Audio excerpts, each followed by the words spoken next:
നാട്ടിലെത്തിയാൽ ഓസ്ട്രിയയിൽ കഴിച്ചിട്ടില്ലാത്ത പലതരം മീൻ വിഭവങ്ങൾ കഴിക്കാൻ ഒരു കൊതിയാണ്. അപ്പോൾ ദേ നെത്തോലി, ചൂട, കൊഴുവ അങ്ങനെ പല പേരുകൾ അറിയപ്പെടുന്ന ഈ ഒരു ഐറ്റം. അപ്പോൾ നിങ്ങളുടെ നാട്ടിൽ എന്താ ഇതിനെ പറയുക? എന്തായാലും അത് മാങ്ങയിട്ട് വെച്ച കറി. അപ്പോൾ അമ്മയുടെ വക സ്പെഷ്യൽ റെസിപ്പി ആണ് കേട്ടോ ഇന്ന്. അപ്പോൾ അതിനായിട്ട് കൊഴുവ നന്നായിട്ട് വൃത്തിയായി കഴുകിയെടുത്തിട്ടുണ്ട്. അതിലേക്ക് ഒരു മാങ്ങ, പച്ചമാങ്ങ, നല്ല പുളിയുള്ള പച്ചമാങ്ങ അരിഞ്ഞ് വെച്ചിട്ടുണ്ട്. അതുകൂടി ഇട്ട് കൊടുക്കാം.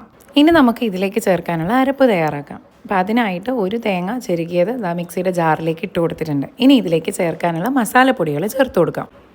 അപ്പോൾ ആദ്യം ഇതിലേക്ക് മഞ്ഞൾപ്പൊടി ചേർത്ത് കൊടുക്കാം. ഒരു 3/4 ടീസ്പൂൺ മഞ്ഞൾപ്പൊടിയാണ് ചേർത്ത് കൊടുക്കുന്നത്.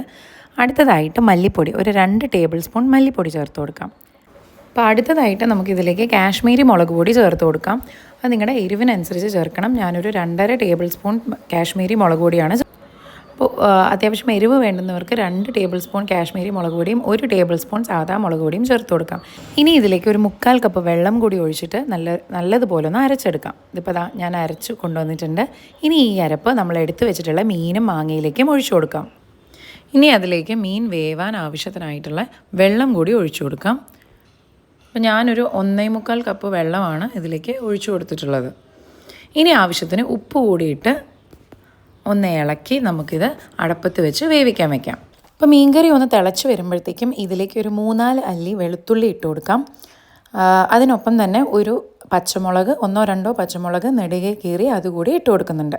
അപ്പോൾ നല്ലപോലെ നമ്മുടെ കറി ഇവിടെ തിളച്ച് വരുന്നുണ്ട്. ഇനി ഇതിലേക്ക് നമുക്ക് 1-2 തണ്ട് കരിവേപ്പില ഇട്ട് കൊടുക്കാം. അപ്പോൾ നാടൻ വിഭവങ്ങളിൽ കരിവേപ്പില ഒഴിച്ചുകൂടാനാവാത്ത ഒരു സംഭവമാണല്ലോ. അപ്പോൾ അടുത്തതായിട്ട് ഈ മീൻകറിയുടെ ടേസ്റ്റ് തന്നെ മറ്റൊരു ലെവലിൽ എത്തിക്കാനായിട്ട് 1 ടേബിൾ സ്പൂൺ വെളിച്ചെണ്ണ കൂടി ഒഴിച്ചു കൊടുക്കാം. ഇനി ഒന്ന് അടച്ചു വെച്ച് വേവിച്ചെടുത്ത് കഴിഞ്ഞാൽ നമ്മുടെ സ്വാദിഷ്ടമായ ചൂട മാങ്ങയിട്ടത് ഇവിടെ റെഡിയായി കഴിഞ്ഞു. നിങ്ങൾ കണ്ടല്ലോ എന്ത് എളുപ്പമായി ഈ മീൻകറി ഉണ്ടാക്കാനെന്ന്. ഇനി നമുക്കിതൊരു സെർവിങ് ബൗളിലേക്ക് മാറ്റാം.